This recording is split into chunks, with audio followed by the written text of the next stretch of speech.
Jadi hari ini kita mau bahas tentang MBTI. Tujuannya apa? Supaya kita lebih mengenal diri sendiri, sehingga tahu kelebihan dan kelemahan diri. Ketika sudah tahu kelebihan, maka kita bisa maksimalkan itu untuk memaksimalkan hasil kita di sekuis dan kehidupan sehari-hari. Kita tahu kelemahan supaya kita bisa berhati-hati dan memperbaiki diri. Dan kalau sudah mengenal diri, maka kita akan lebih mudah mengenal orang lain. Kan kita di bisnis asuransi bisnis manusia. Kita butuh banyak mengenal orang dan memaksimalkan cara kita mendekati dia supaya hasilnya lebih baik. Oke, MBTI itu ditemukan tahun 1943. Jadi sudah lama sekali ya. Bahkan Indonesia merdeka tahun 1945, ini ilmunya sejak tahun 1943 dan sampai saat ini tetap dipakai. Jadi kalau teman-teman mengetahui ilmu ini sangat memudahkan kita supaya bisa berinteraksi dengan orang lain dan lebih toleransi.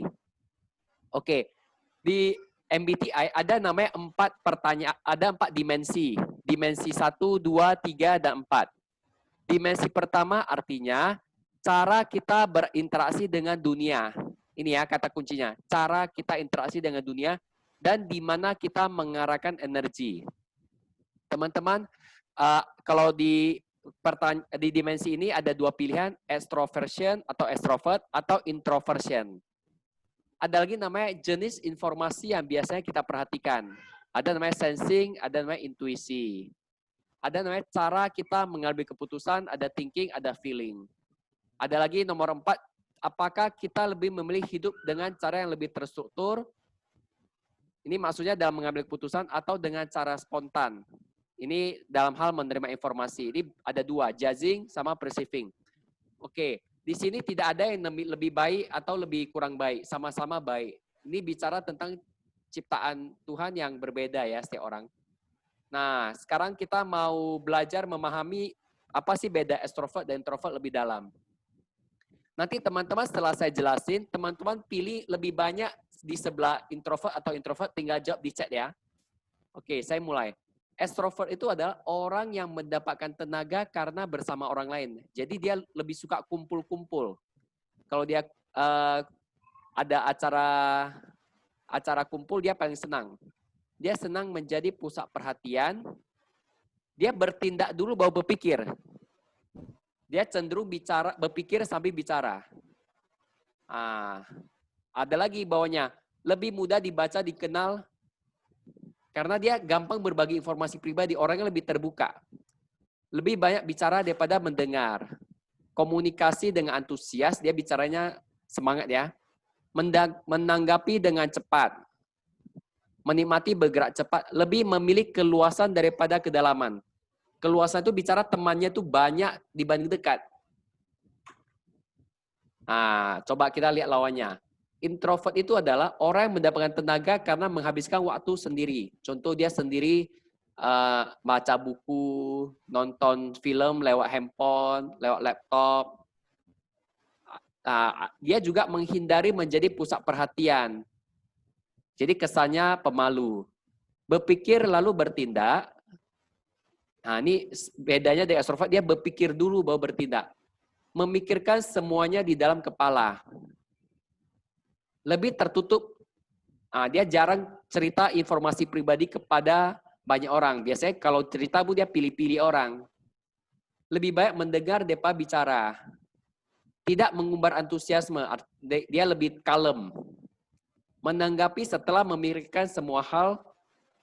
Dia banyak berpikir ya, baru ditanggapi. Menikmati bergerak lambat. Ini kemarin kan kita ada belajar NLP. Kan ada tipe yang reaktif sama proaktif. Kalau ini yang introvert itu dia lebih reaktif, lebih diam dia. Kemudian lebih memilih kedalaman daripada keluasan. Oke, sekarang coba tes di chat. Kira-kira teman-teman lebih dekat ke yang extrovert atau introvert?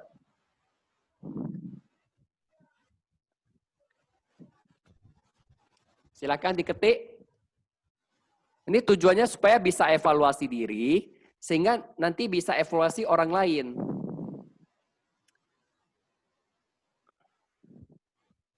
Pilih ya, jawablah dengan jujur supaya kita bisa bahas lebih dalam nanti di belakang. Karena ini kan ada 4 dimensi. Kalau nggak jujur nanti kita nggak bisa bahas. Dan nanti ada tes konfirmasinya. Tes konfirmasi melalui website itu tadi. Dan hasil tes MBTI itu bisa berubah. Artinya kalau kita banyak mengalami kesulitan hidup, bergaul dengan lingkungan yang berbeda, banyak membaca buku, banyak belajar, banyak ke lapangan, nanti dimensi ini bisa berubah. Dan bahkan kalau sudah level yang lebih tinggi, dia bisa disesuaikan, bisa berubah extrovert, berubah introvert, tergantung dengan keinginan. Oke, ini udah ada jawabannya. Ilinauti, Chandrayani, Golda, Ilinauti, itu semua extrovert ya, karena lebih tipe yang mendapatkan tenaga karena bersama orang lain. Oke, kita contohkan dulu si Linauti. Kita panggil dulu. Coba unmute dulu. Linawati, yang kacamata. Linawati yang mana, Dok? Yang kacamata. Ini Ya. kenapa? Kenapa Cici memilih extrovert? Silakan jawab. Lebih suka rame-rame sih. Lalu? Rame itu berapa orang? Gak banyak kali lah. Maksudnya ya berkelompok loh, lebih suka begitu. Berkelompok itu? Bagi-bagi info. Suka wah.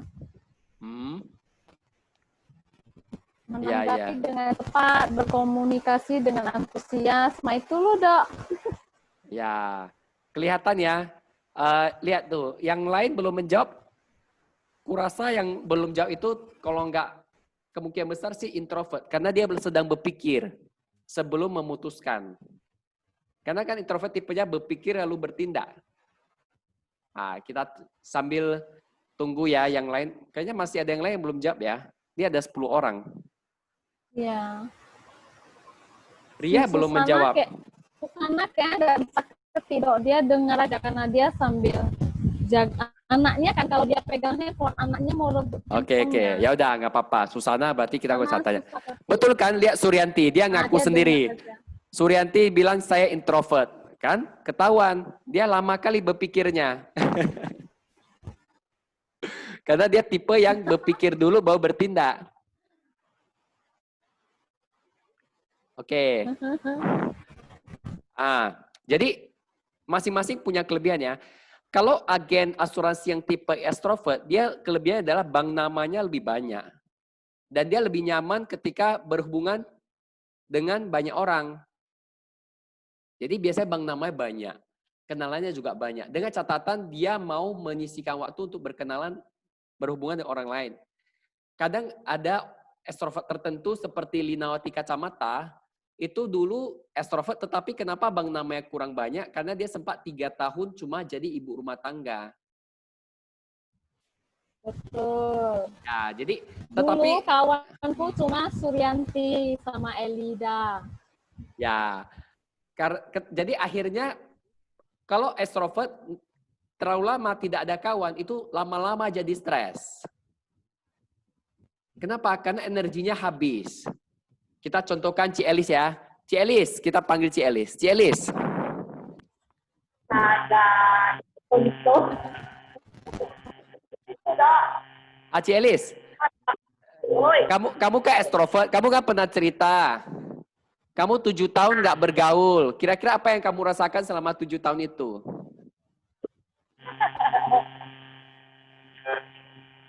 Apa ya? Tahu dong. Apanya? Tahu dong. Nggak tahu? Masih kok ada. Oh ya udah, kalau nggak mau cerita nggak apa-apa, kita sip aja. Intinya yang ingin saya sampaikan adalah banyak orang setelah berkeluarga, punya anak, itu kadang sisinya itu tertutupi. Misalnya kalau dia extrovert, karena terlalu banyak di rumah, jadi dia nggak bergaul, akhirnya banyak terjadi konflik ya, konflik diri namanya. Tapi nggak apa-apa, kita perlu tahu itu aja, itu prinsip ilmu extrovert dan introvert ya. Kita lanjut.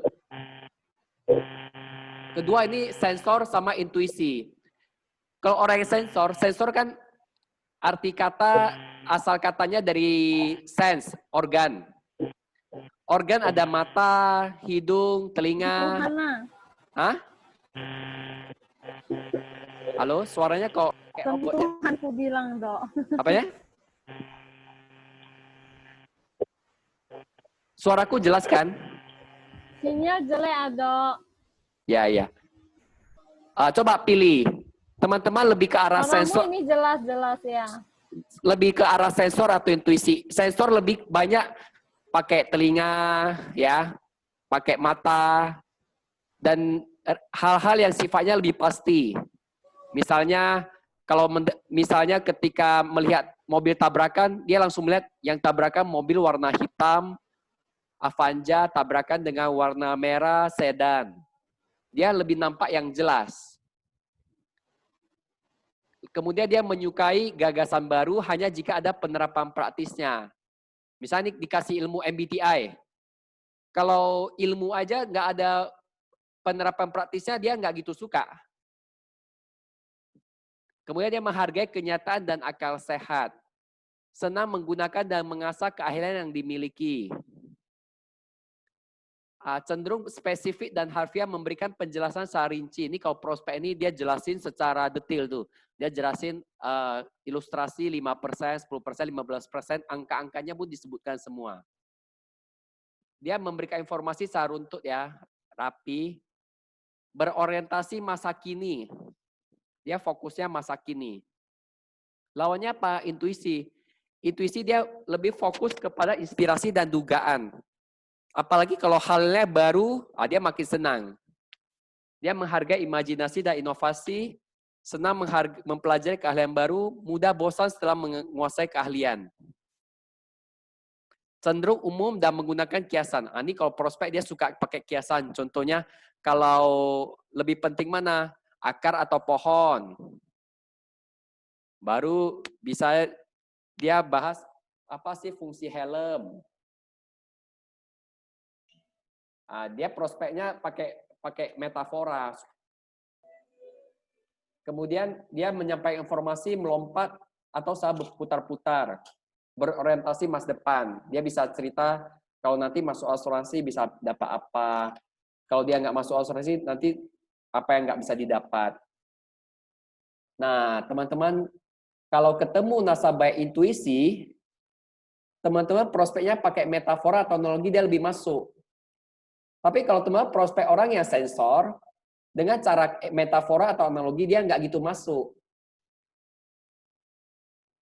Artinya kalau kita ngerti cara ini artinya cara orang menerima informasi. Misalnya saya kalau prospek Cielis, lebih mudah bagi kita kalau pakai metafora dibanding pakai penjelasan rinci. Contoh, saya prospek Cielis kalau beli asuransi itu seperti beli helm, seperti beli beli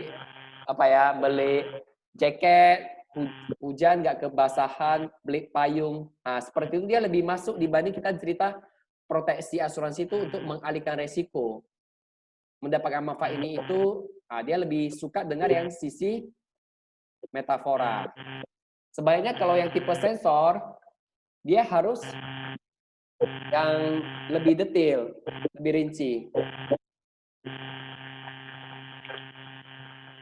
Oke, lanjut ya.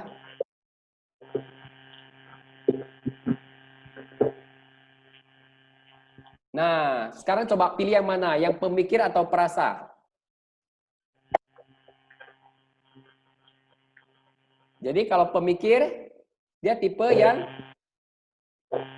memikir pakai logika, pakai hukum, keadilan, satu standar untuk semua, secara otomatis melihat kesalahan dan cenderung kritis, mungkin dipandang tidak berperasaan, tidak sensitif dan tidak peduli karena dia pakai logika. Karena dia pakai logika, dia merasa jujur lebih penting. Walaupun melukai perasaan orang lain, ya dia merasa jujur lebih baik. Percaya perasaan memang valid hanya jika logis. Termotivasi oleh hasrat untuk pencapaian dan keberhasilan. Nah, ini tipe yang pemikir ya. Kalau ada masalah, dia melangkah mundur, dia analisa tanpa emosi terhadap masalah. Jadi dia bisa berpikir secara jernih. Kalau orang tipe yang perasa, yang dominannya perasa, dia akan fokus mempertimbangkan dampak tindakannya terhadap orang lain. Saya kalau dia lakukan ini, nanti orang lain gimana rasanya? Dia lebih hargai empati dan harmoni. Dia nggak mau buat orang susah. Dia melihat peraturan ada pengucuran yang penting, tidak membuat orang susah. Dia fokusnya menyenangkan orang lain.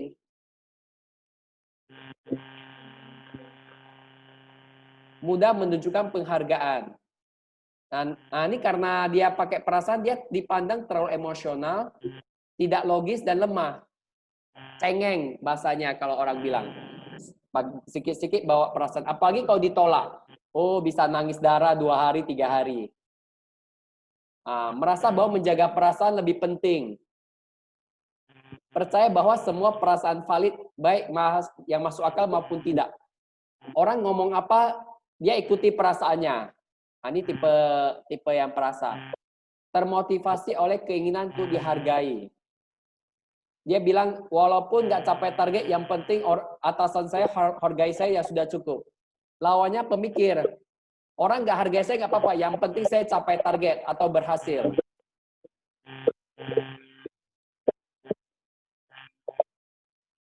Oke, silakan pilih yang mana yang lebih cocok. Ya, kalau Ci Elis, tipe perasa yang sudah berhasil melatih diri. Jadi tipe perasa itu kalau berhasil melatih diri dengan ilmu yang benar, dengan training-training yang benar, dia bisa maksimalkan sisi pemikirnya. Kalau pemikirnya sudah dipakai, maka dia nggak merasa ditolak. Artinya orang menunda. Itu kita belajar ilmu seperti itu supaya kita bisa memaksimalkan dua sisi ini. Tidak baik jika kita hanya punya satu sisi aja. Misal kita hanya sisi perasa, ya udah kita fokus perasa aja. Nanti kita akan kesulitan menjalani hidup.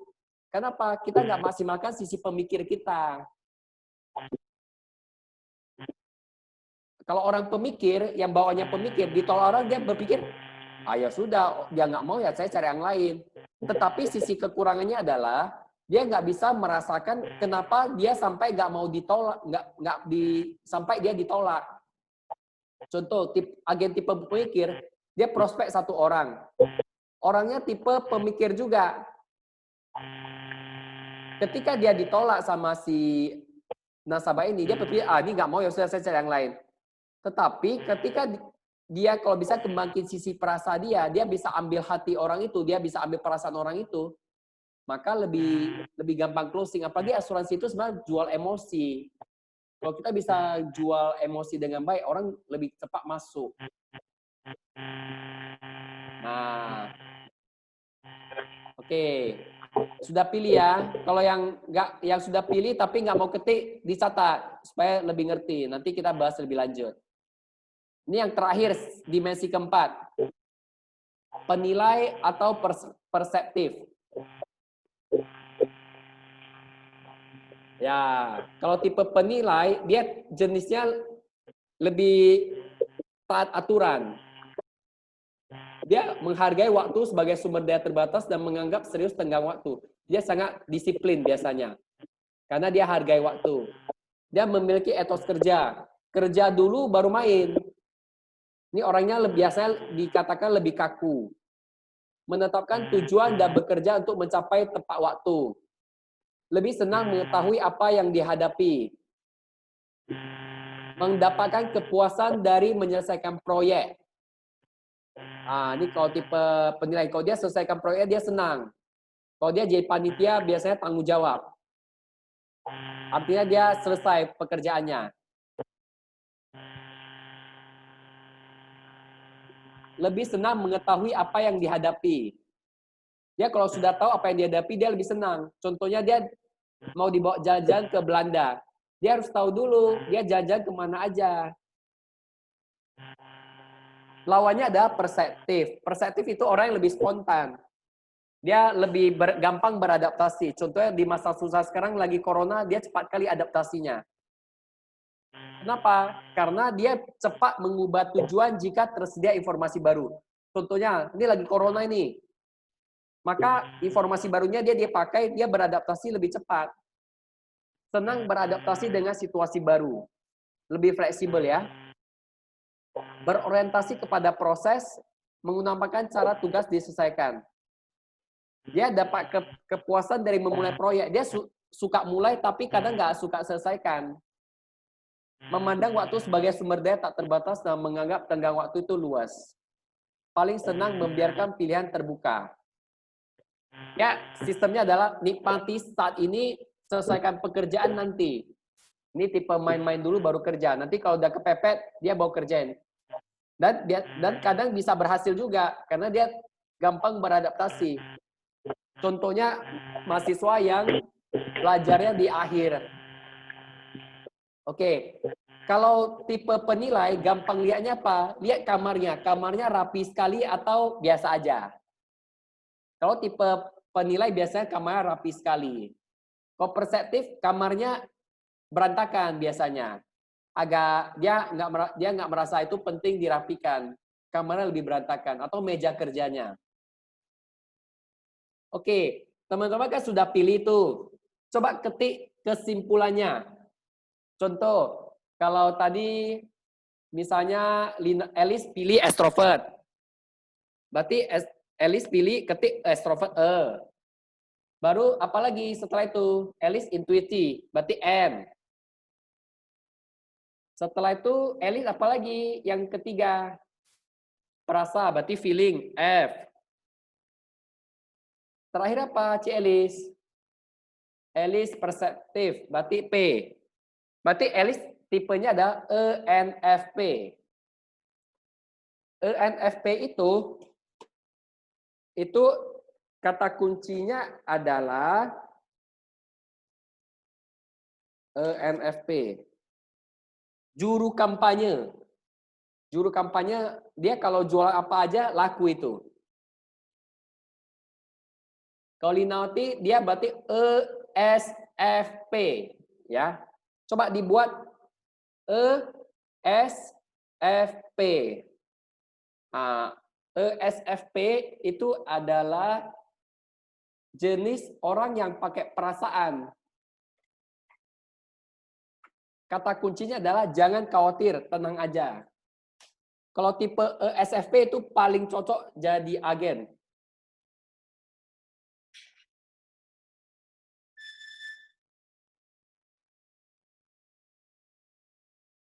Nanti saya kalau yang mau detail foto bukunya yang tipe yang mana tinggal kasih tahu aja. Teman-teman kalau mau belajar dari YouTube juga gampang, ketik aja ESFP. Ada YouTube tertentu yang menjelaskan jenisnya apa. Kalau teman-teman masih belum yakin tipe yang mana, tinggal tes saja 16 kepribadian. Nah, ini disimpulkan tipe yang mana. Kalau extrovert berarti S. Kalau tipe sensing S. Ya seperti itu ya, ESFP. Penilai apa? Maksudnya apa penilai? Penilai apa, Dok? Penilai yang lebih kaku. T. Perceiving ya. Sorry J. Penilai J. Kalau perseptif P. Kalau Suryanti berarti introvert, N, F, penilai ya J. Wah, INFJ. Suryanti ya. Nah. INFJ artinya orangnya itu sangat lebih pendiam ya, Ci ya.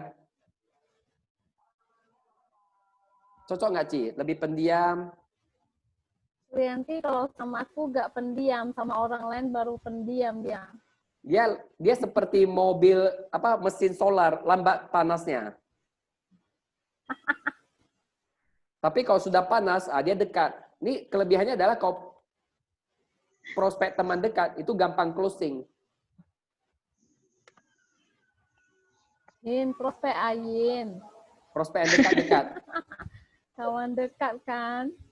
Ya, Berarti aku SFJ lah, Dok. ya, ya. Saya bahas yang Suryanti Ya dulu kan? ya. Suryanti Ya. itu, saya baca kelebihannya dulu ya. Kelebihannya adalah orangnya sangat jujur. Dia orangnya sangat fokus terhadap pekerjaannya. Orangnya kreatif karena dia tipe N ya, dia bisa berpikir sendiri. Dan dia pakai feeling, dia gampang memahami perasaan orang lain. Dia orangnya sensitif sekali. Dia orangnya sangat baik, dia pengen kali bantu orang supaya lebih berkembang. Orangnya tegas. Mantap. Orangnya produktif dan mau raih tujuan. Komitmen, kalau dia ada mau bekerja, dia komitmen. Ini Jadi- sampai Malaysia lah Ian ya, Dok. Ya, kalau dia punya tujuan, target, dia komitmen sekali untuk mengejar. Hanya saja kelemahannya adalah dia sangat fokus sehingga dapat mengakibatkan kekakuan. Kadang tidak realistis terhadap berapa lama waktu yang dibutuhkan untuk mencapai sesuatu. Kesulitan capai mengerjakan proyek yang tidak sesuai dengan nilai-nilai. Cenderung tidak praktis. Kesulitan bekerja di lingkungan yang kompetitif atau penuh ketegangan. Enggan meninjau ulang atau membatalkan keputusan yang telah dibuat. Kesulitan menghadapi konflik. Ini kalau dimarahin nasabah dia bisa stres ini. Dia sulit mendisiplinkan bawahan secara objektif dan terus terang. Kesulitan mengubah rencana atau arah dengan cepat. Kesulitan mengkomunikasikan gagasan yang kompleks dengan cara sederhana. Cenderung untuk menghakimi. Nah, kalau tipe yang ini mau berkembang, kata kuncinya cuma 3. Harus lebih detail. Perhatikan rincian dan lebih fleksibel. Ini kan dia tipe J ya, tipe kaku. Dia perlu lebih fleksibel sedikit supaya lebih maksimal. Nasabah ngomong apa, dia perlu lebih fleksibel supaya hasil lebih baik. Dan bersedia bersikap spontan. Karena ini tipenya udah pendiam, terasa, punya pikirannya sendiri, dan kaku. Jadi orangnya itu kita bilang seperti apa ya? Orangnya kaku. Coba kita panggil Suryanti. Kira-kira yang kita bahas benar atau tidak? Silakan konfirmasi. Nah, dia pasti lagi mikir itu. Nah, orangnya. Iya benar, Dok. Benarnya berapa persen? 60, 70, 80 ada lah itu. 80% ya. Jadi tips untuk Cici kalau jadi agen, itu bisa jadi agen yang hebat untuk menjual produk yang kompleks. Contohnya asuransi kesehatan. Karena Cici orangnya detail dan kaku. Dalam artian kalau nasabah kan kadang nggak gitu ngerti proses klaim asuransi kesehatan. Jadi Cici bisa lengkapi di sisi yang jas itu, yang kaku itu. Jadi saran saya kalau Cici tipe INFJ, belajarlah produk kesehatan dengan sebaik-baiknya, karena itu kekuatan Cici, orangnya detail. Lawannya dengan extrovert, apalagi yang perceiving, itu fleksibel sekali, kadang nggak gitu suka belajar hal-hal yang terlalu kaku. Dan kekuatan Cici adalah orangnya pemikir, jadi bisa berpikir secara detail tentang nasabah ini. Hanya saya tipsnya adalah, jangan terlalu pakai perasaan, Ci. Orang tolak Cici bukan berarti benci Cici atau belum mau masuk. Bukan mau masuk, tapi belum siap untuk masuk. Nah, itu tipsnya untuk Cici yang tipe INFJ. Ada yang mau Cici tambahkan? Nggak ada, Dok. Gampang ya. Berarti untuk Cici berkembang adalah coba lebih fleksibel sih. Orang bilang nggak mau, coba cari cara lebih fleksibel, lebih spontan, sampaikan sehingga orang bisa tergerak. Dan paling penting adalah mulai buka diri. Kalau terlalu tertutup, Itu yang susah. ya terlalu susah karena bawaannya sudah introvert, punya pemikiran sendiri, gampang perasa lagi. Ya, itu tantangannya sih. Namun kalau Cici mau berkembang, ya harus melawan itu sih. Kuncinya adalah naikkan motivasinya Cici. Motivasi itu bisa dinaikkan dengan cara benar-benar berpikir mau mencapai itu. Kalau di Amerika, tipe INFJ itu hanya ada 2-3% dari penduduk Amerika. Jadi orangnya sangat sedikit. Dari 100 orang, hanya 2 orang kayak Cici.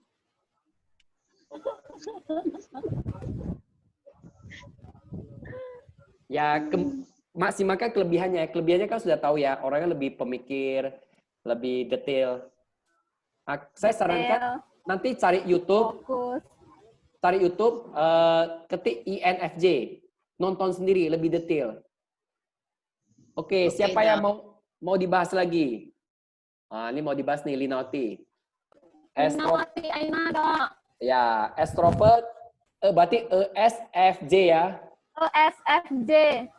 Oke, coba Linawati Kacamata, coba jelasin kira-kira apa ESFJ dari bahasanya. Extrovert. Artinya? Orangnya lebih terbuka. Benar. Lalu sensor dia lebih ke mau lihat kotek miknya sio ho. Ya, dia mau kelihatan pakai Mau sensornya. lihat hasil. Terus Hmm. perasa dia lebih orang pakai feelingnya. Ya, dia pakai Iya, perasaan. betul. Lalu Sedikit baper lah dia. Lalu Ya. dia penilai. dia orangnya kaku ya. Ya. Dia kaku ikut aturan. Kaku bukan berarti nggak baik ya. Kaku ada baiknya juga. Tetapi pada hal-hal tertentu jadi nggak baik. Sama dengan perseptif. Kalau terlalu spontan juga nggak baik. Harus fleksibel juga. Jadi kita sudah tahu ini, baru kita bisa pahami diri. Si Lina Aina. Oh iya, Dok. Si Lina cocok jadi agen asuransi ini bakat alam. Bakat alam. Maksudnya gimana itu, Dok? Tipe ESFJ diciptakan untuk jadi agen asuransi kalau di bukunya ditulis. Kenapa? Karena kita waktu jadi agen asuransi kan sebenarnya kita tugasnya adalah menceritakan manfaat asuransi ke banyak orang kan. Iya, Dok. Jadi kekuatannya adalah di extrovert itu senang berkumpul dengan orang ya bisa prospek. Ketika tipe sensornya dia nggak berpikir di otaknya sendiri. Orang tolak dia nggak berpikir aneh-aneh. Hanya saja ketika itu perasaannya itu, ketika orang tolak dia merasa, maksudnya gini, agen asuransi tipe ESFJ dia nggak bisa nge-push. Dia kasih orang berpikir, dia takut nge-push nanti mengganggu hubungan dengan dia. Iya, betul, Dok. Betul sekali, Dok. Iya. Benar. Kayak Aina. Iya, betul, Dok. Bisa sama kita Aina. Namanya sama, Ci. Jadi waktu closingnya agak lambat. Closingnya lambat Iya, sekali. Dia agak susah closing cepat.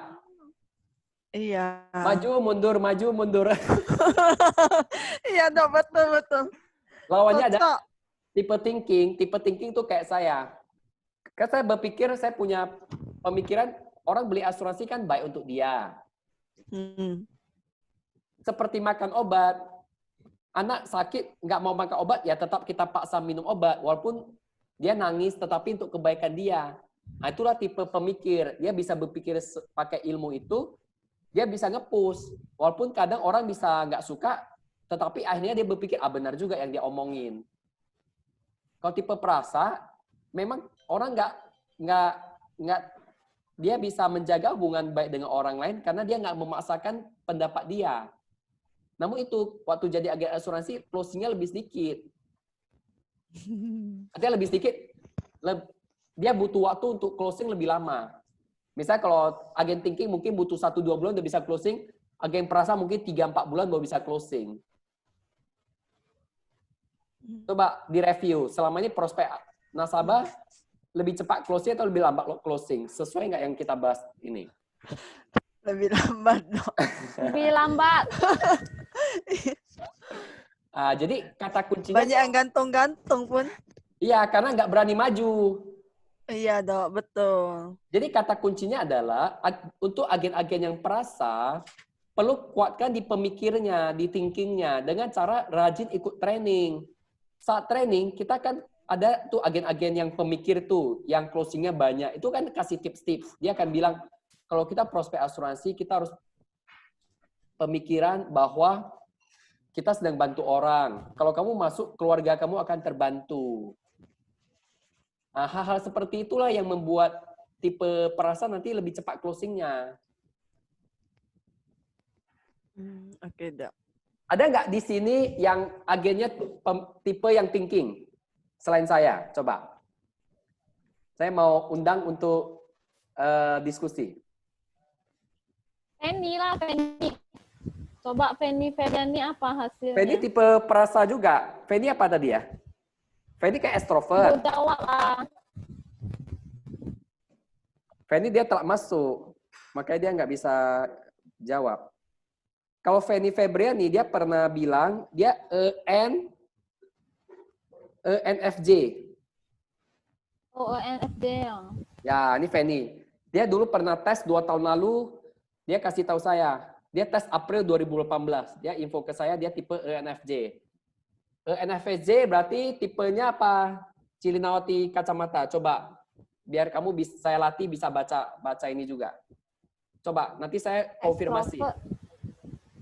Dia extrovert. Orangnya lebih Kawannya terbuka. banyak tuh. Baru? N itu N hamil sih, Dok. N lawannya sensor. Tadi intuitif ah. Ya, intuisi. Dia punya pemikirannya sendiri. Ya. Dia kalau mau Lalu closing, dia orangnya harus perasa, apa orang. baper. Sama itu loh tipe penilai. Orangnya lebih kaku. Ya, dia sebenarnya hampir sama dengan Cilinawati Aina ya. Bedanya di cuma 1 huruf aja. Tahu apa bedanya?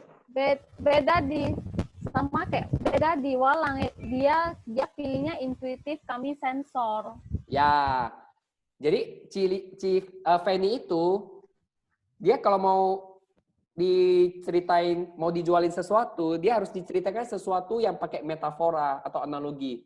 Sampaikan informasi ke dia juga harus yang orientasinya masa depan. Dia nggak bisa fokus yang masa kini. NFJ itu spesialis hubungan masyarakat. Dia hubungan dengan orang itu baik. Karena dia nggak berani mempus dia. Pagi dia punya pemikiran sendiri dan dia kaku lagi kan. Dia cocok jadi manajer penjualan kalau Feni ini. Dia akan bagus di bidang perekrutan. Pelatih penjualan juga bagus. Jadi kekuatan Feni itu adalah di bagian merekrut. Karena dia bisa apa, Fen? Coba kamu yang ngomong sendiri. Ini Feni kalau mau fokus rekrut, ini bagus nih. Karena dia kekuatannya di merekrut. Ayo Feni, coba unmute suara.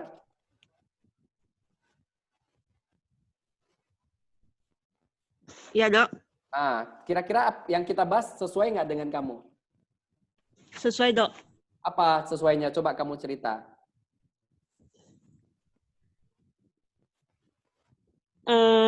Apa ya? Lupa ya, Dok. Kamu stres nggak kerja di tempat yang kompetitif atau penuh ketegangan? Hai, Dok. Kamu mengalami kesulitan nggak kerja di tempat lingkungan yang kompetitif atau penuh ketegangan? Stres lah. Stres ya. Kemudian kamu sulit mendisiplinkan bawahan. Iya. Terlalu baik. Ini atasan terlalu baik. Karena dia pakai feeling. Apalagi dia ada kaku teraturan, dia pengen tegakkan aturan, tetapi dia nggak enakan hatinya. Akhirnya dia bakal dibully sama bawahan biasanya. Dulu waktu jadi direktur sering nggak dibully sama bawahan? Nggak tahu lo, Dok, kalau di belakang. Di belakang kata. Kemudian dia tidak sabar dengan struktur atau orang yang tak efisien dan tak bisa bekerja sama. Dia orangnya nggak suka konflik dan cenderung mengabaikan hal yang tak menyenangkan. Dia bilang nggak usah bahas lagi lah yang nggak enak-enak itu. Sesuai nggak, Fen? Sesuai, Dok. Kelebihannya adalah komunikasi dan presentasi yang hebat. Aduh. Dia mampu memimpin dengan karismatik. Dia dia empati dan kemampuan mengantisipasi kebutuhan orang lain. Ini orangnya tulus, dia orangnya baik. Minat yang beragam dan cepat belajar. Saya pernah dengar ya, si Elis itu pernah diantar jemput sama Feni. Motifnya apa ya, Fen? Coba saya tanya dulu. Motifnya, Dok, supaya si Elis nggak habis ongkos Gojek, Grab. Menurut kamu itu sebenarnya menurut kamu itu satu bentuk perhatian atau apa itu?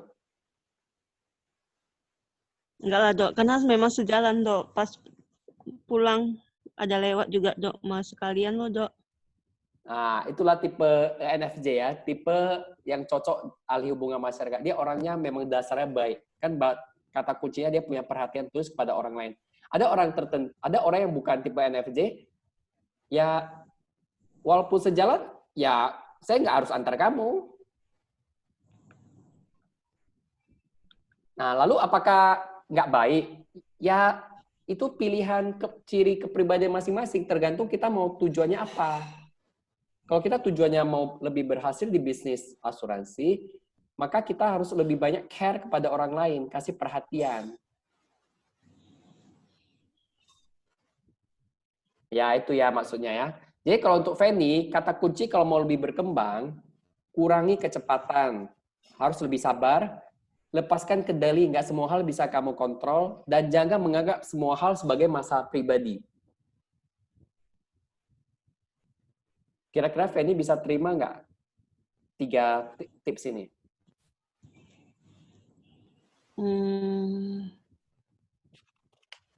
Bisa, Dok. Ya, tinggal lakukan 3 hal ini, maka kamu akan lebih cepat berkembang. Kira-kira cocok nggak ENFJ ini untuk kamu? Cocok sih, Dok. Cocok semuanya? Iya. Berapa persen cocoknya?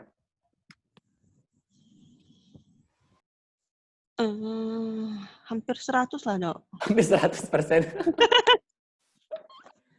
Ya, ingat, Evan, kekuatan kamu ada di merekrut dan melatih orang. Iya. Dia cepat jadi leader, cepat jadi kepala cabang. Itu kuncinya untuk kamu. Melatih orang juga memang bakatnya. Makanya cepat naik pangkat lah kalau saran saya. Siap, Dok. Oke, siapa lagi yang mau dicontohkan untuk kita contoh kasus belajar? Ayo, cepat. Angkat tangan. Atau ketik hasilnya biar saya bisa bahas. Ini Kristi Mam ini siapa ya? Nggak tahu, Dok. Bukan tim ya, Dok, ya? Nggak tahu. Ini kayaknya ini Zoom-nya Mama ini. Zoom sekolah anak. Hah? Ini kayak Zoom sekolah anak. Dia belum ganti nama. Nggak apa-apa. Dia mau dengar nggak apa-apa. Cuma tahu herannya aja siapa. Oke. Udah nggak apa-apa. Nanti kita tanya aja. Oke, siapa lagi mau dicontohkan? Elis mau coba? Elis apa? Elis ENFP. Ya, Dok. Elis ENFP ya? Ya. Oke, saya coba minta tolong Feni jelasin ENFP apa?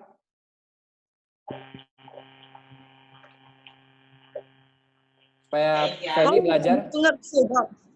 Belum gitu ngerti ya, mungkin karena ikut dari tengah ya. Cilino TKC aja lah. Biar banyak kasus kamu pintar dulu. Ya, ENFP apa Cilina?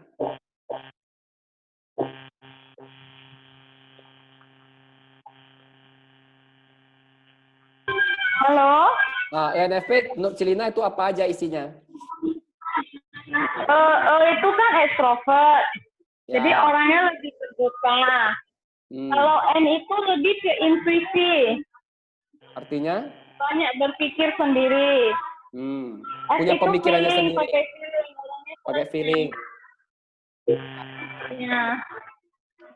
Lalu? Habis itu MS apa tadi, Dok? P, perceiving. Perceiving aku nggak ngerti loh, Hami. Perceiving spontan. Oh, dia lawannya yang Dia lebih fleksibel. dia lawan penilai. Dia Dia nggak kaku. fleksibel orangnya. Ya. Ya. Kesimpulannya apa, Ci Elis?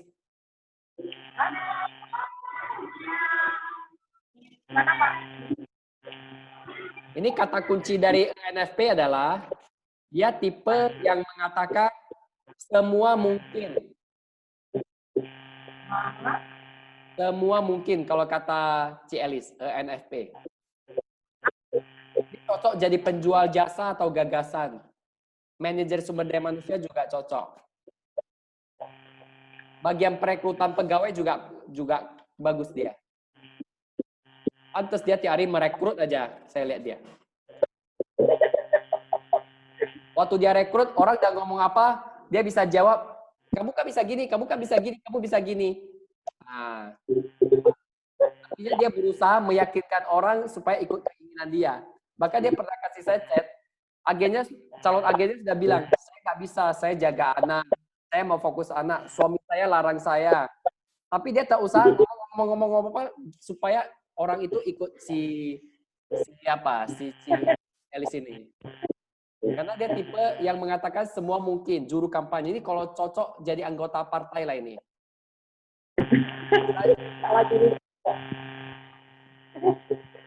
Dia kelebihannya adalah bersedia untuk berpikir di luar kota.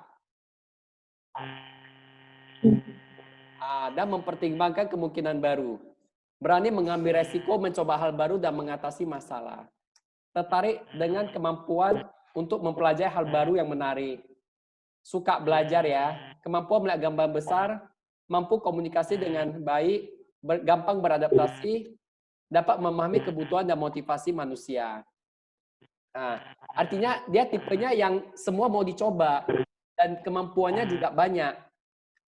Nah, karena terlalu banyak yang mau dia coba, akhirnya dia sulit buat prioritas. Dia maunya ini, mau itu, semua mau. Kemudian dia tidak sabar dengan orang yang tidak kreatif. Dia suka dengan orang yang kreatif. Karena kan dia mengatakan semua bisa, berarti kan dia maunya yang kreatif. Dia nggak suka melakukan sesuatu dengan cara biasa atau rutin. Kurang disiplin ketika mengerjakan atau menindaklanjuti rincian penting. Cenderung mudah bosan. Apalagi kalau proses kreatifnya sudah selesai. Tidak suka mengerjakan tugas berulang. Tidak sabar bekerja dengan sistem atau orang terlalu kaku. Cenderung tidak teratur. Ini kamarnya kurasa berantakan ini. Cenderung tidak teratur. Kecenderung untuk selalu Mesti ke fokus. rumah Ci Elis lihatnya dulu, Dok. Ya, Berantakan apa enggak kamarnya. kita pastikan nanti. Kecenderungan untuk selalu fokus pada hal-hal yang mungkin daripada yang dikerjakan atau kemungkinan besar terjadi. Oke, Ci Elis, coba kamu ngaku dulu, apa yang ku baca sesuai nggak? Hah? Cocok, apa yang cocok? Coba ngobrol sendiri dulu.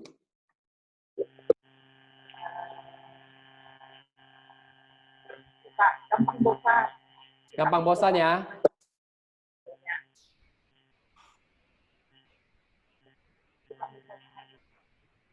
Apa lagi?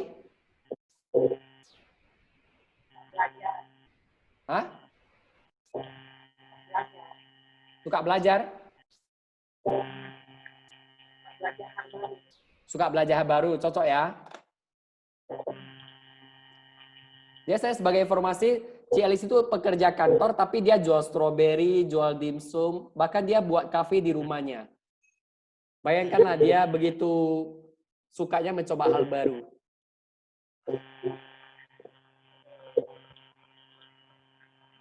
Oke, Ci Elis kayak sinyal jelek, di unmute aja lah ya, di mute aja. Oke, jadi untuk ENFP, kata kuncinya untuk berkembang adalah buatlah prioritas. Kemudian fokus, misalnya mau sukses di asuransi, maka fokuslah lakukan kegiatan 20 point dan lakukan training. Dan follow up. Nasabah yang sudah di prospek jangan dilepaskan, di follow up sampai selesai. Karena kalau enggak, hilang. Itu sih kata kunci untuk Ci Elis supaya lebih berhasil. Ya, nanti coba cari di internet ENFP di YouTube apa sih isinya? Coba dibaca, didengarkan lagi. Oke, sebelum saya lanjut lebih jauh, ada yang mau dibahas nggak? Boleh by chat, boleh by suara ya. Dok, Ya, mau nanya. Kalau udah di follow up, udah itu kita si follow up, dia nggak baca-baca, Dok. Kayak mana itu, Dok? oke. Ketika kita follow up nasabah nggak ada respon, maka yang paling penting bagi seorang feeling adalah kita harus pakai thinking.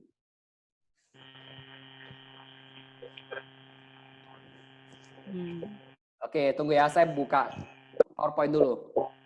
Ini keluar PowerPoint-nya. Keluar, Dok. Nah, pertanyaan kan kita follow up, lalu diabaikan. Apa respon kita? Pertama adalah kita pakai feeling kita dulu. Kan background-nya kan feeling. Feeling kita adalah perasaan kan? Pertama kita harus kelola perasaan kita dulu. Jangan merasa ditolak. Kita kelola perasaan dulu bahwa kita bukan ditolak, tetapi nasabah belum siap. Nah, artinya kalau kita bisa kelola ini, maka emosi kita lebih stabil. Problem dari agen yang feeling adalah emosinya tidak stabil karena dia merasa dia dilukai. Kemudian kembangkan sisi thinkingnya. Thinking itu kita bicara tentang mengevaluasi dengan logika. Pertama apa yang kita harus review? Kita review dulu. Evaluasi. Evaluasi penghasilan nasabah itu berapa? Pekerjanya apa? Tanggungannya apa aja? Ini bisa dilakukan jika kita pakai thinking. Kalau pakai feeling nggak bisa. Kemudian kedua, evaluasi cara kita menyampaikan, evaluasi cara prospek kita. Apakah cara prospek kita belum sesuai dengan tipe dia? Apa yang kira-kira perlu diperbaiki lagi? Misalnya dia tipe yang intuisi, yang tipe vision, atau tipe N. Itu kita nggak bisa pakai tipe prospek cara sensor. Kan Cici itu tipe apa? Sensor kan? Cici prospeknya pasti pakai cara sensor. Artinya Cici cerita manfaatnya ini. Kamu bisa dapat ini. Dia tipe yang intuisi, yang perlu pakai metafora. Tentunya metafora itu, jika kamu memiliki pohon uang, kamu lebih pilih akar atau pohonnya. Nah, itu namanya cara prospek dengan teknik intuisi. Jadi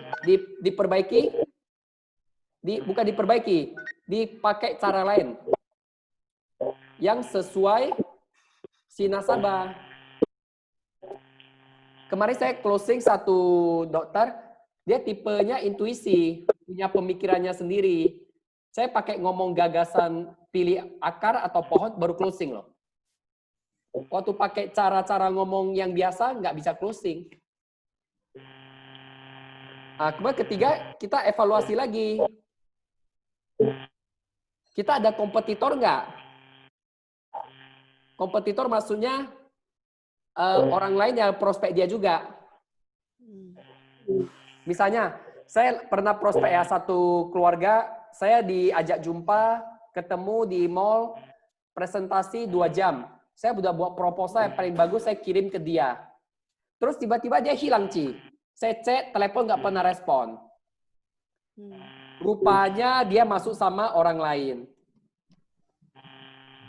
Dan orang lain itu dia masuk karena punya tim pendampingan klaim.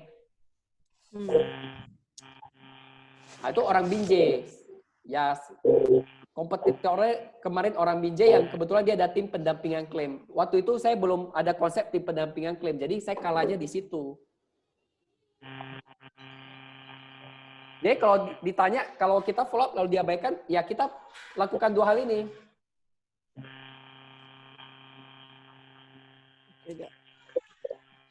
Xiaoling, dan bangun. Halo? Iya, Dok. Ya, jadi sudah terjawab ya, Ci, ya. Kalau kita follow up diabaikan, kita lakukan ini. Oke, Dok. Saya pernah ada satu pengalaman ya. Ada satu agen. Dia cerita ke saya, si nasabah ini tertarik masuk asuransi jiwa untuk mamanya. Tapi maunya yang 1 miliar. Habis itu ya saya bilang, ya udah kasih dia proposal. Udah kasih dia proposal. Ternyata preminya mau 4 juta per bulan. Habis itu nasabahnya nggak gitu respon. Terkejut mungkin lihat 4 juta kan.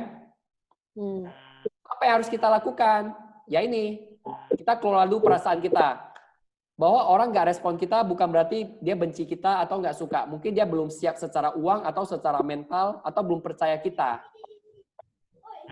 Itu dulu kita pegang dulu feeling. Karena kalau feeling kita udah jelek, kita nggak bisa jalan di asuransi. Asuransi itu kita bicara lebih banyak ditolak dibanding diterima. Artinya kita prospek 10 orang yang masuk mungkin cuma 1 sampai 2 orang untuk waktu jangka pendek. Yang sisanya mungkin jangka panjang butuh berapa waktu baru bisa closing. Itu prinsip pertama waktu jual asuransi. Jadi kita lanjut lagi ke fase kedua, fase thinking. Lakukan evaluasi. Ternyata kita cek-cek rupanya si nasabah ini adalah tukang masak. Coba Cilina pikir, kira-kira tukang masak itu penghasilannya banyak atau sedikit?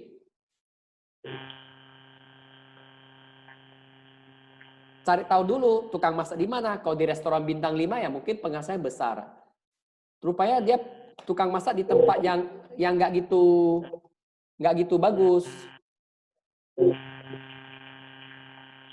Artinya penghasilannya nggak gitu besar. Berarti kira-kira mungkin nggak masuk 4 juta sebulan. Nggak mungkin. Gajinya kurasa pun masih 4 juta sebulan. Berarti problemnya apa? Di nggak ada uangnya. Solusinya apa? Kita harus atur proposalnya sesuai dengan penghasilan dia.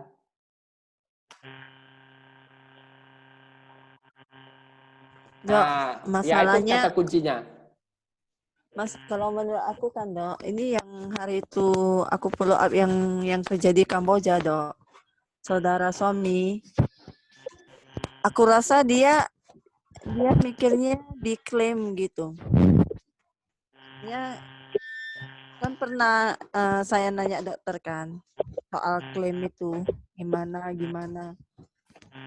Ya, berarti program kita nggak sesuai dengan yang dia mau. Kalau program kita belum sesuai dia mau, dan dia nggak mau, dia kan mintanya standarnya 100. Kita cuma sanggup penuhi 90, tapi dia tetap mau 100. Kira-kira bisa nggak kita bantu? Nggak bisa. Lalu kenapa kita pikirkan dia lagi?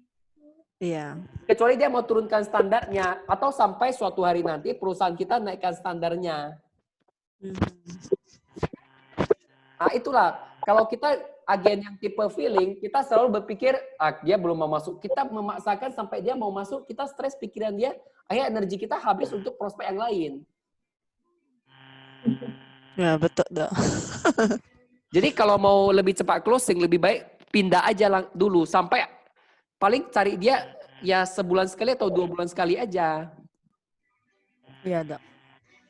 Oke. Ya, bisa jadi coba kita review ya. Saudara kamu itu, dia tipe yang apa? Coba kita lihat. Dia tipe extrovert atau introvert? Agak pendiam sih, Dok. Berarti dia tipe introvert kan?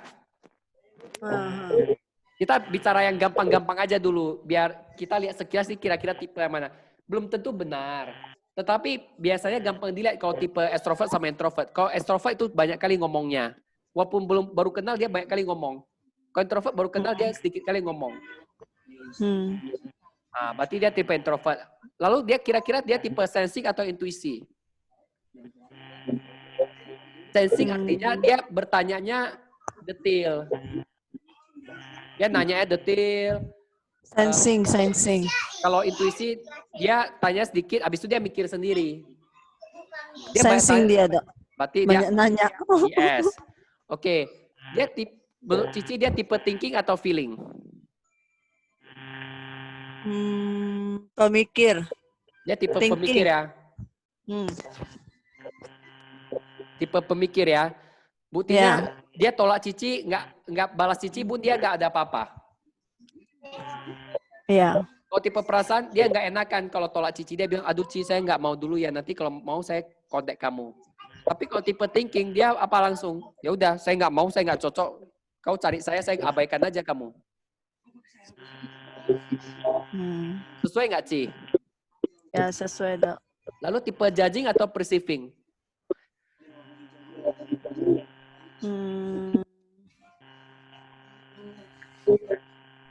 Penilaian ya kali ya. Dia orangnya kaku atau apa? Atau fleksibel? Kaku. Ya? Dia tipe INTJ. Wah, ini alot nih, Ci. Hah? Alot. Apa, Dok? Alot, keras. Oh, keras. Ini punya pemikirannya sendiri. Dia orangnya mau kebebasan. Nggak bisa di-push ini.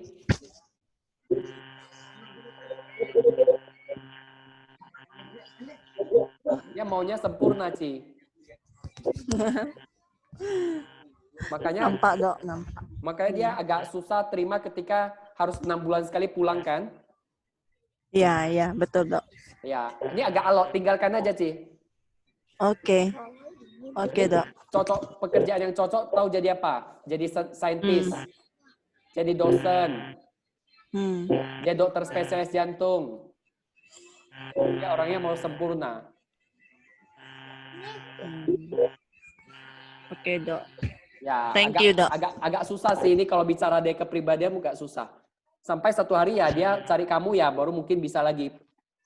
Atau kemungkinan kedua perusahaan ubah peraturan lah. Dia perusahaan itu bisa ubah peraturan. Contoh ya dulu anak-anak yang tinggal di luar negeri karena sekolah itu nggak boleh ambil kesehatan. Karena sekarang nggak boleh. Sampai ada nasabah saya tinggal di Kamboja, anak kecil masih sekolah di sana, kecelakaan. Dia udah lewat 6 bulan di luar negeri, tetap bisa klaim karena kan perubahan peraturan. Tapi rembes, Dok. Rembes. Nggak bisa cashless kan? Nggak bisa cashless. Oke, Dok. Oke, ilmu ini kalau benar-benar dikuasai dan dipraktekkan menarik sekali untuk prospek. Jadi kita lebih detail untuk follow up. Dan kita nggak Bisa pakai... baca pikiran orang ya, Dok? Iya, kira-kira lah. Kalau bisa cari bukunya di Gramedia Judulnya Pribadimu, Profesimu. Itu bagus sekali. Pelan-pelan pelajari. Kalau mau belajar YouTube juga banyak sih. Ketik aja MBTI. Ada lagi yang mau bahas pengalaman prospeknya, kasusnya, kita bahas di sini kan di JID kita lebih baik bahas kasus. Thank you ya, Dok. Ya, misalnya prospek apa, hasilnya gimana. Yuk, saya buka kesempatan.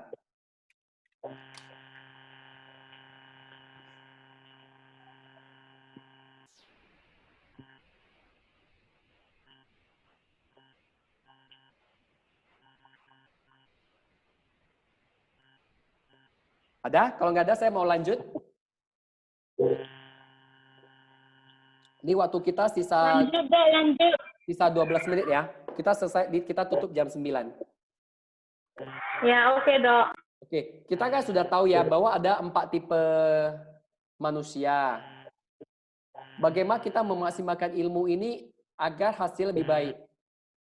Kata kuncinya adalah upgrade diri. Kalau kita tipe yang extrovert, maka kita perlu belajar ilmu introvert.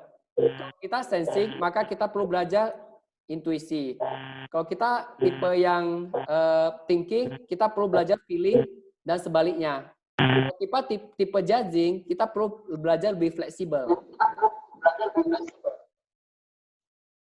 Itu rahasianya. Artinya kita kalau bisa menguasai semuanya, memang nggak mudah, tetapi bisa. Itu ada yang bergema. Jadi kan aku kohot Dok biar di-unmute. Ya. Ini. Udah. Oke. Jadi kita upgrade diri ya, Oke, yang Dok. paling penting. Kemudian masih ada Cilina.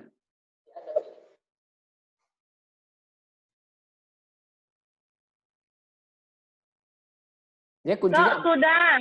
kuncinya upgrade diri ya. Belajar, banyak belajar. Apalagi sekarang ada Zoom meeting, banyak belajar.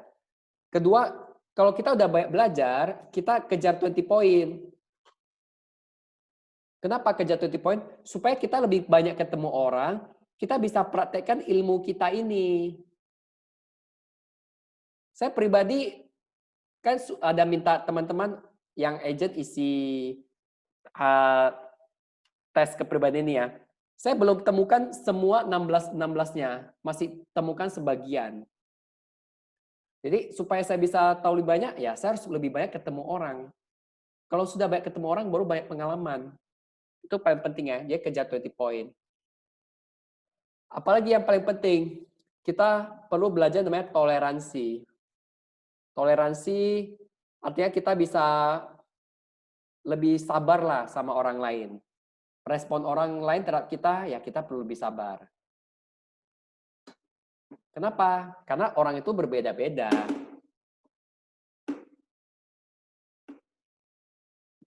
Kemudian yang paling penting adalah jangan memaksakan kehendak. Kalau kita memaksakan kehendak kita kepada orang lain, maka kita akan menjadi orang yang menyebalkan. Di asuransi, kita bisa bertahan kalau kita nggak banyak musuh. Harus banyak kawan. Nah, tarik ulur lah. Contoh kayak tadi saya bilang, kita mau closing, ya kita gunakan cara-cara yang kreatif yang sesuai dengan ciri kepribadiannya. Kalau kita sudah coba maju, nggak bisa lagi, ya kita mundur. Nanti maju lagi, mundur lagi. Jadi kata kuncinya adalah di sini harus rajin follow up. Follow up ini ya balik lagi kejar 20 poin. Dan ini sebenarnya kalau teman-teman benar-benar pelajari ilmu ini, maka teman-teman akan jadi istri atau suami yang lebih baik. Bisa jadi orang tua yang lebih baik. Karena ilmu di asuransi itu bukan hanya ilmu produk, kita perlu belajar bagaimana mengambil hati orang. Contoh kasus ya, saya pribadi tipenya introvert. Jadi kalau saya keluar rumah terlalu lama, atau terlalu jumpa banyak orang, atau terlalu banyak Zoom meeting yang mengharuskan saya interaksi dengan orang, itu energi saya habis. Akhirnya saya perlu isi dengan cara apa? Dengan cara baca buku, nonton film, harus ada me time-nya lah. Kalau orang extrovert harus ada family time-nya, ada friend time-nya, kumpul-kumpulnya. Kalau nggak ada itu dia stres. Dan yang paling penting yang saat ini sekarang terjadi adalah masa PSBB, itu kan kita nggak mau kena kuman, kena COVID. Kita harus belajar adaptasi. Bagi agen-agen yang tipenya J, yang kaku, mulailah beradaptasi. Adaptasi menggunakan Zoom, WhatsApp call, Instagram, Facebook, itu semua dimaksimalkan. Kembangkan P-nya, perceiving-nya lebih fleksibel. Jangan kaku lagi. Misalnya, saya biasa gini ya, saya harus gini. Jangan. Beradaptasilah. Karena kalau kita nggak beradaptasi, kita akan ketinggalan. Saya kasih tahu satu informasi. Mercy itu bisa berkembang karena Pak Wibing itu selalu beradaptasi. Dia terus belajar. Dulu kan jarang training Zoom, dia rutin Zoom. Dulu BOS offline, dia lari ke online. Dan dia buat panitia. Dia buat supaya panitia bekerja, dia nggak berterlibat aktif, sehingga waktunya lebih ada, dia bisa kerjain hal lain. Itu namanya adaptasi. Adaptasi datang dari belajar. Nah, 5 hal ini sih kata kuncinya kalau kita mau lebih maksimal pakai ilmu MBTI ini. Ini ada waktu 6 menit lagi, ada yang mau dibahas? Terutama ada prospek tetapi ketemu kendala, kira-kira apa yang mau dilakukan? Nah, itu boleh bahas. Atau mau rekrut, ketemu kendala apa juga boleh bahas. Saya buka kesempatan ya. Di chat aja kalau ada. Sambil saya mau sharing-sharing sedikit. Kalau ada langsung chat ya. Saya jawab aja di chat. Kalau nggak ada, saya mau lanjut cerita. Teman-teman, bisnis asuransi itu cara dapat uangnya ada 3 ya. Pertama adalah dengan menjual. Kedua, merekrut. Ketiga, membina. Kalau menjual itu kata kuncinya adalah kita harus benar-benar yakin dengan produk kita, dengan perusahaan kita, dan dengan diri kita. Maka kita bisa menjual. Menjual itu bisa terjadi jika kita banyak prospek. Makanya kata kuncinya 20 point. Nggak ada cara lain lagi. Karena kita nggak bisa ubah orang. Yang bisa kita lakukan adalah kita prospek lebih banyak orang yang mau. Kemudian kalau untuk merekrut, kata kunci adalah kita harus benar-benar yakin bisnis ini bisa besar. Dan kita benar-benar mau besar di sini. Besar ini bicara tentang income minimal 100 juta sebulan. Kalau kita punya keyakinan itu, maka kita waktu rekrut orang, kita lebih mudah. Dan untuk rekrut orang, kita perlu namanya empati. Empati itu bicara tentang memahami orang. Makanya butuh namanya kemampuan feeling. Itu kekuatannya di Fanny. Fanny itu sebenarnya kalau benar-benar mau rekrut itu hasilnya luar biasa. Jadi apalagi yang tipe Linotti juga tipe feeling. Itu lebih memahami orang. Orang itu kalau dipahami dulu, baru bisa diajak. Dia merasa ini orangnya kok aneh bengpek, wah aneh sangat mengerti dia. Kalau orangnya sangat mengerti dia baru merasa, oh ya udahlah saya ikut dia lah, dia perhatian kali sama saya. Dia kata kunci dari mereka adalah kasih perhatian dulu. Mereka itu dimulai dari namanya kedekatan. Nanti kalau udah dekat, dia mau dengarkan kita ngomong, kita bawa cerita tentang bisa dapat ini, dapat itu, baru dia lebih gampang mau join. Nah, jadi teman-teman manfaatkan hari Rabu ini ada BOS, temanya tentang karyawan jadi bos. Teman-teman carilah teman-teman yang gaji masih pas-pas. Di Indonesia, apalagi di kota Medan, karyawan itu gajinya kecil, kecuali pangkatnya tinggi. Pangkat tinggi pun paling besar pun 30 juta. Sangat susah namanya 100 juta kalau di kota Medan. Kecuali dia dikerja di perusahaan yang sangat besar seperti Wilmar, Musimas, yang kalau dia pangkatnya udah manajer, bisa lah dapat 80 juta sampai 100 juta sebulan. Selain itu gaji pasti di bawah 50 juta. Jadi tugas kita adalah mencari karyawan-karyawan yang penghasilannya masih pas-pasan. Untuk kita ajak bangun bisnis ini. Karena jadi di asuransi kalau kita nggak merekrut, penghasilan kita nggak bisa cepat berkembang. Dan sebenarnya kalau kita rekrut bantu orang, jadi jangan berpikir bahwa itu susah, sebenarnya gampang. Kalau Bu Helen selalu bilang, lebih gampang merekrut daripada menjual. Kan merekrut kasih orang kang tau, kasih orang peluang bisnis. Menjual membuat orang keluar duit loh. Kalau merekrut membuat orang dapat duit. Harusnya sih merekrut itu lebih gampang kalau mindset kita benar bahwa kita sedang membantu orang. Walaupun dia setelah join jadi agen, akhirnya dia nggak berhasil. Ya itu adalah sama dengan apa? Sama dengan arti, apakah semua dokter berhasil jadi dokter? Enggak loh, ada dokter yang nggak ada pasien. Sama, apakah jadi agen asuransi sudah wajib pasti berhasil? Enggak juga, ada orang yang gagal. Kenapa gagal? Karena nggak mau belajar. Kenapa nggak mau belajar? Banyak alasannya. Kenapa banyak alasan? Karena motivasinya rendah. Motivasi itu apa? Bicara motif artinya sesuatu yang menggerakkan seseorang. Nah, kita balik lagi ke NLP. NLP kan ada tiga pertanyaan. 3 preferensi, mendekati atau menjauhi. Kalau tipe mendekati, itu biasanya lebih gampang sukses di bisnis asuransi. Kenapa? Karena orang asuransi itu ada tipe pekerjaan yang butuh orang yang mau cari lebih, mendekati, mencari lebih, kan mencari lebih, bukan menjauhi miskin. Kalau tipe karyawan tuh, kalau tipe yang menjauhi miskin, dia nyaman di karyawan kenapa? Karena nyaman, yang penting nggak miskin, yang penting bisa makan ya sudah. Hidup seperti air mengalir aja. Kalau susah pasti ada jalan. Kayak gitu mental berpikirnya.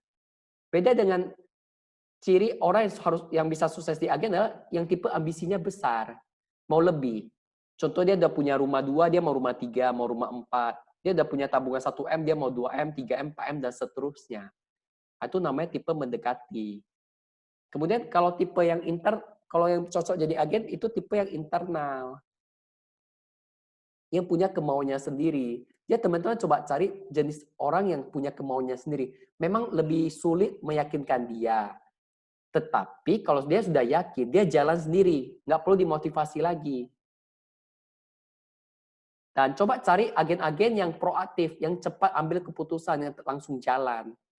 Aja teman-teman kalau mau merekrut, carilah tipe yang mendekati, internal, dan proaktif, yang langsung jalan. Kalau kita rekrut orang, orangnya bilang, nantilah saya tanya suami dulu, nantilah saya tanya teman dulu. Itu berarti tipe eksternal. Itu nggak terlalu perlu diprioritaskan untuk jadi agent. Nggak perlu terlalu di follow up. Karena ini berarti tipe yang lebih lambat untuk berhasil di asuransi. Jadikan cadangan aja. Apalagi ya tipe menjauh ya. Jadikan cadangan, jangan terlalu fokus untuk rekrut dia. Nah, ini ini ada yang komen. Tapi nggak semua mau dibantu. Benar. Kalau semua mau dibantu, nggak ada lagi orang yang jualan toko di pajak, nggak ada lagi. Semua orang udah jadi agen asuransi.